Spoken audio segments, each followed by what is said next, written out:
Imagine an invisible line in the water, right? It's barely 21 miles wide, just cutting straight through the ocean. Just a tiny sliver on the map. Exactly. But if a ship crosses that line on the wrong day, I mean, the price of the groceries in your fridge literally doubles. Gas stations run dry, and the global economy loses billions by sunset. It's terrifying how fragile it is. It really is. Welcome to this deep dive.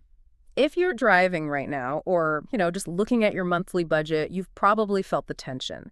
Today, we are looking at a massive stack of sources. Yeah, a really huge stack. We've got situational reports, military analyses, and historical notes, all detailing this highly charged 2026 conflict between Iran and the coalition of the United States and Israel.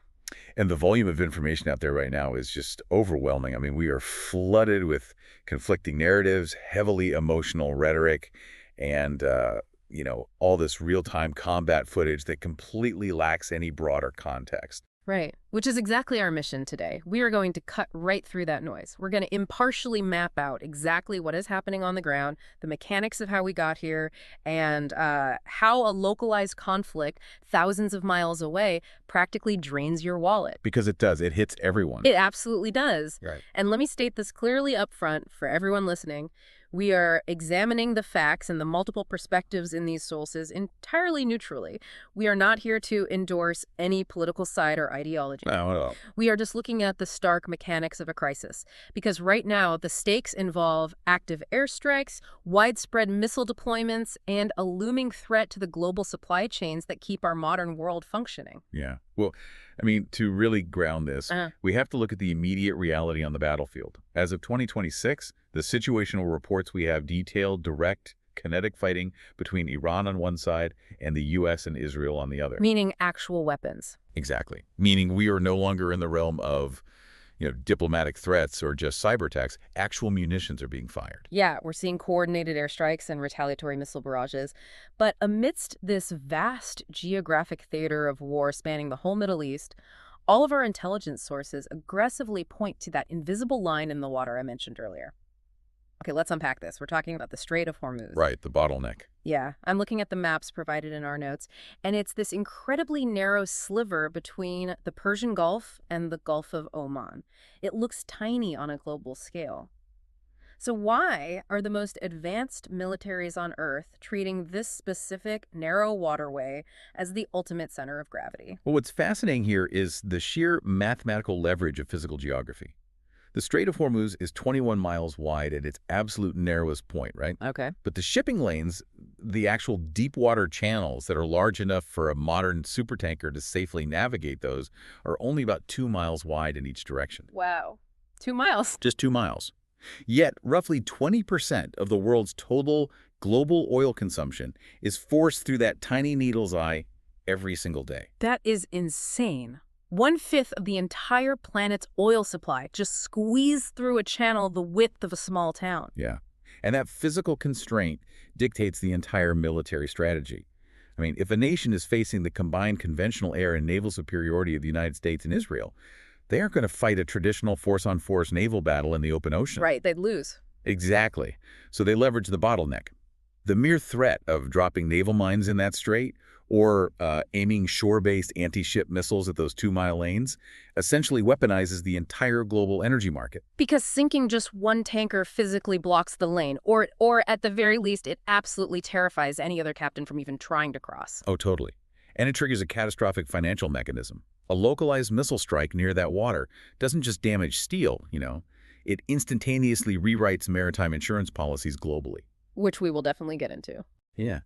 But to understand why these massive, sophisticated militaries decided to risk squeezing that choke point in 2026, we actually have to look away from the water for a second and look inside Iran's domestic borders. Right. The sources point to this highly volatile cocktail of triggers for the 2026 strikes.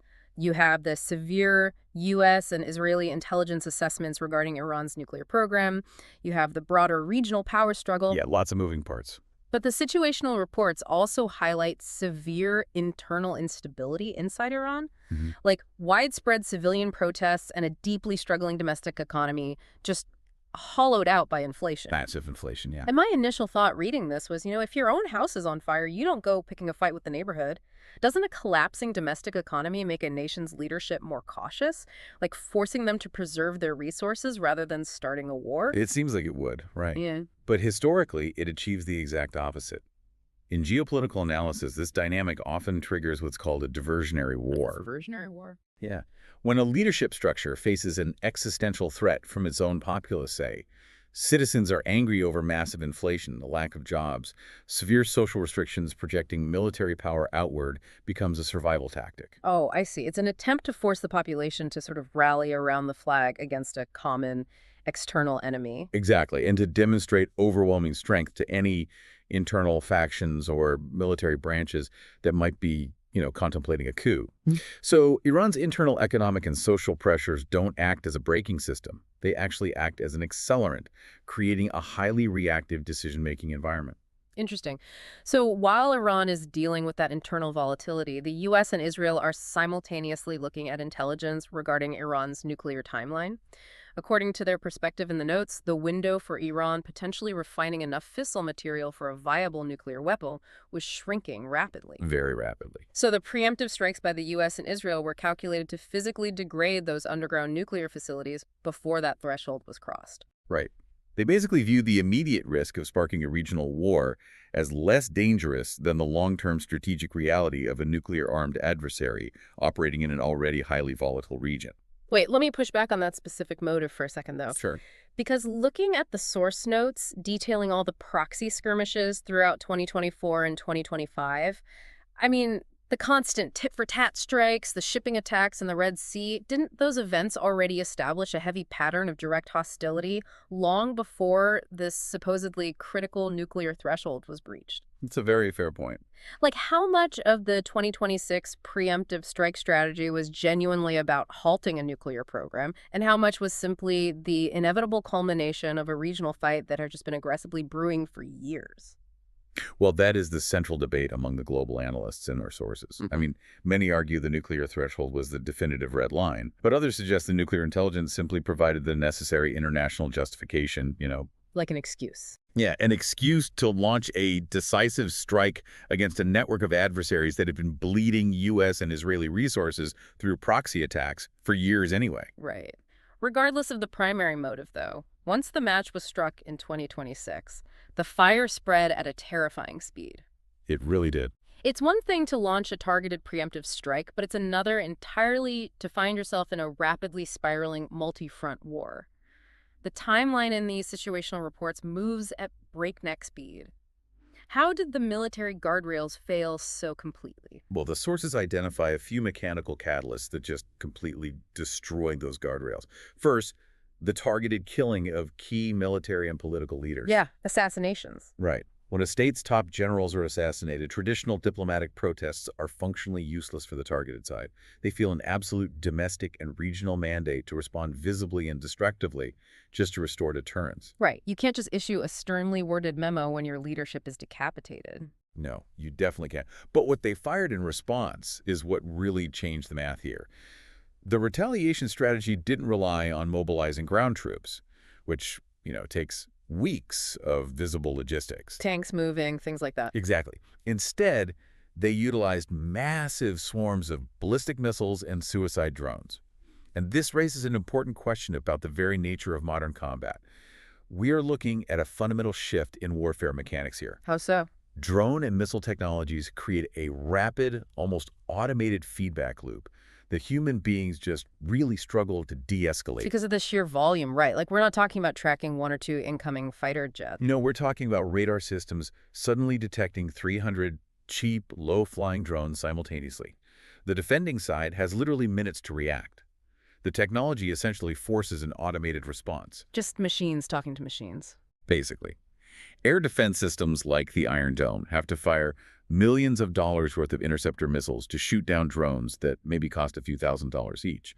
And to stop the swarm, the defending side immediately launches counterstrikes to destroy the drone launch pads. Right. So before human diplomats can even arrange a secure phone call, 3 layers of violent escalation have already occurred. Wow. So the decision window has literally shrunk from days of tense negotiation down to minutes of algorithmic reaction. Exactly. And it isn't just the speed either, it's the sheer number of actors pulled into the fray. The reports highlight the immediate mobilization of proxy actors, which, for those listening, are essentially localized militia groups funded, trained, and armed by a larger state to fight on their behalf. Right. In this case, we're talking about groups like Hezbollah in Lebanon or various militias in Iraq and Syria. Yeah, and when Hezbollah opens a northern front against Israel, while Israel is already heavily engaged with Iran, it isn't just a simple addition to the battlefield, it's a multiplier. It reminds me of electrical grid overload. Like when a massive secondary actor gets involved, it's not just another appliance plugged into the wall, it threatens to blow the entire fuse. That is a perfect analogy. The defensive resources, the intelligence gathering, the interceptor missiles, they all get stretched to the absolute breaking point. And that grid overload inherently drags neighboring countries into the crossfire too, right? Because airspace is violated and debris falls on neutral territory. Yeah.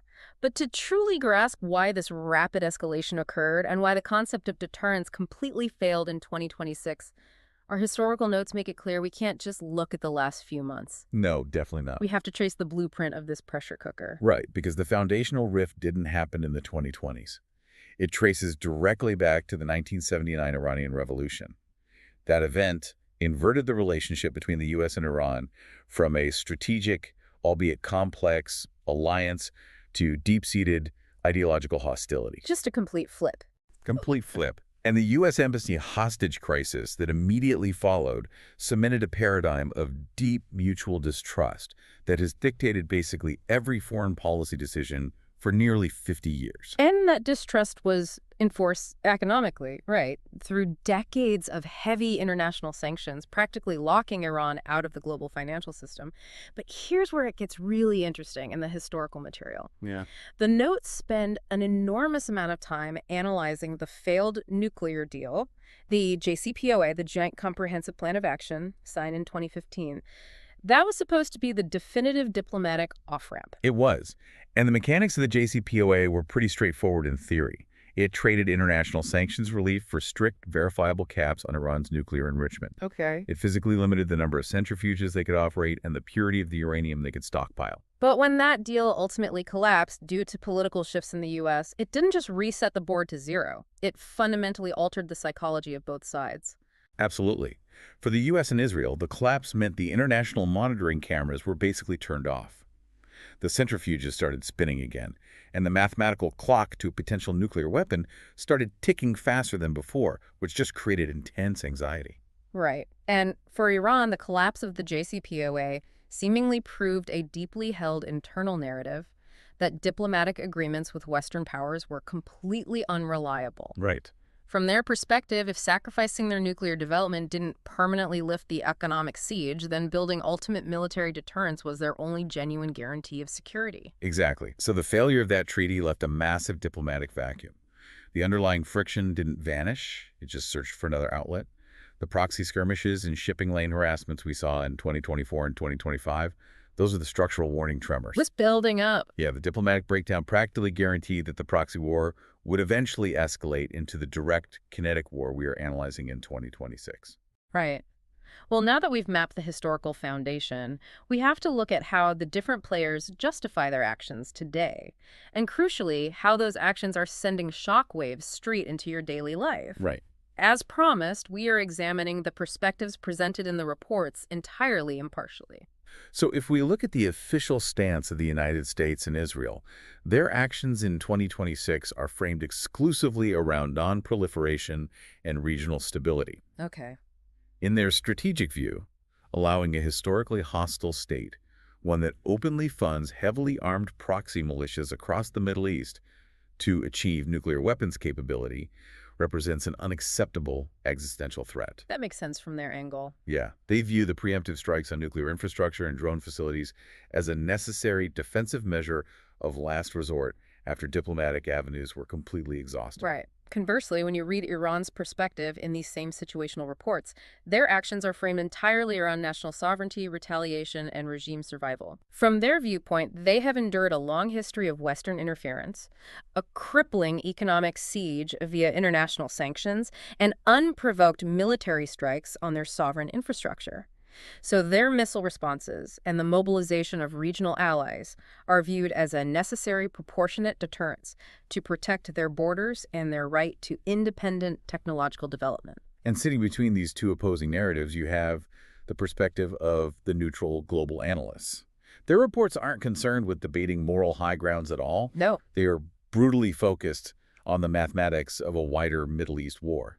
So what does this all mean for the person listening right now? We've talked about the Strait of Hormuz, radar systems being overwhelmed by drones, and the collapse of treaties. But how does a missile fired in the Persian Gulf dictate the price of a laptop in Asia or, a loaf of bread in Europe? Well, if we connect this to the bigger picture, let's trace the exact mechanics of how geopolitical violence becomes a global tax. Okay, lay it out. It all comes down to maritime insurance.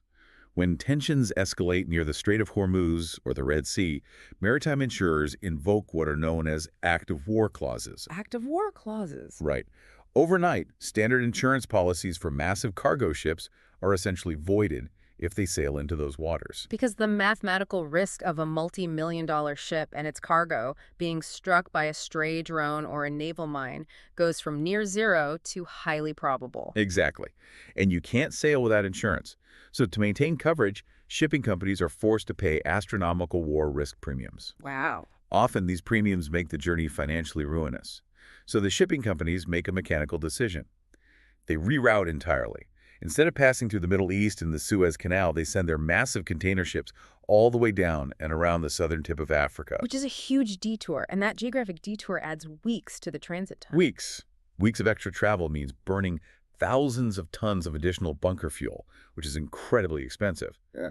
But more critically, it ties up the global shipping capacity. Well, if every ship takes 3 weeks longer to complete a route, there are suddenly fewer ships available globally to pick up the next load of cargo. Oh, I see. It creates a massive cascading supply chain bottleneck. Exactly. Which leads directly to immediate physical shortages. When the supply of goods, whether that's crude oil for manufacturing, microchips from Asia, consumer goods heading to Europe and the U.S. drops drastically, but consumer demand stays exactly the same, prices skyrocket. And skyrocketing oil prices are the ultimate driver of inflation. It suddenly costs more energy to manufacture a product, and it costs more fuel to transport that product to a warehouse. And the manufacturer doesn't eat that cost. No, never. They pass it directly to you at the grocery store, at the gas pump, and in your monthly utility bills. A localized war literally inflates the cost of existing on the other side of the planet. Yeah, it's wild. And with those devastating global impacts in motion, the situational reports try to project where this is ultimately heading. They outline 3 primary scenarios, each with vastly different consequences. All right, let's walk through them. What happens next? Well, the first and most catastrophic is a full-scale, unrestrained regional war. This scenario unfolds if the automated drone and missile feedback loops fail to find a ceiling. Okay. It draws the U.S. into sustained air campaigns and forces Iran to make good on its ultimate threat, physically mining and closing the Strait of Hormuz entirely. And we know what that means. Yeah, if that choke point is sealed, 20% of global oil is instantly trapped. The energy markets would experience a shock unlike anything since the 1970s, plunging the interconnected global economy into a severe immediate recession. That is the absolute nightmare scenario for the analysts. What is the second projection? The second scenario is a prolonged, highly volatile expansion of the proxy war. So the massive direct state-on-state strikes might pause, but the conflict mutates into a grueling war of attrition. It's just slow burn. Right. Iran significantly ramps up the funding and weaponry for Hezbollah, the Houthis, and Iraqi militias to constantly harass Israeli and U.S. assets. It becomes a permanent bleeding effect, a conflict that constantly threatens to boil over into total war, perpetually keeping global shipping lanes disrupted and insurance premiums sky high. It's a low boil that still just slowly burns the global economy. Is there any optimism in these notes? Like, what's the third scenario? The third scenario is a heavily mediated negotiation leading to an immediate ceasefire. Okay, that sounds better. But the mechanics of this are complex. It wouldn't likely come from the warring parties themselves. It would require massive coordinated pressure from global powers, strictly outside the immediate conflict, specifically China, India, and the European Union. Because those nations simply cannot afford the domestic economic devastation of a closed Strait of Hormuz. Exactly. It essentially relies on the global economic pain becoming so universally unbearable that the international community physically forces a diplomatic off-ramp, utilizing sheer economic leverage to halt the kinetic fighting. Man, weighing these scenarios is incredibly difficult. I mean, the sheer speed of hypersonic weapons and the heavy baggage of decades of distrust seem to heavily favor further escalation. Yeah, they do. But the absolute necessity of global economic survival favors intervention. It is a precarious balancing act where one miscalculation basically dictates the outcome. Yeah. Well, to quickly pull together the vast amount of ground we've covered today, the 2026 conflict was ignited by immediate fears over nuclear timelines and internal regime instability, acting as an accelerant for a fight that had been brewing in the shadows for years. Right. The rapid, automated nature of drone warfare basically stripped away the time needed for diplomacy, and this all rests on a deeply fractured history stretching back to the 1979 revolution and the disastrous collapse of the JCPOA. Perfectly summarized. And ultimately, because of physical choke points like the Strait of Hormuz, a regional dispute over sovereignty and security is instantly translated into a global tax, threatening supply chains and driving up inflation worldwide. The layers of cause, effect, and geography are just densely and permanently woven together. They really are. Which leaves us with a final, slightly terrifying thought based on the mechanics we've explored today. We've spent decades building an incredibly efficient, highly interconnected global economy. Yeah. But we've also entered an era where military technology, specifically AI-driven drone swarms and hypersonic missiles, forces combat decisions to be made by automated radar systems in a matter of milliseconds. If machines are now reacting to machines faster than human beings can pick up a secure phone, is it possible that modern military technology has permanently stripped humanity of the time required for diplomacy?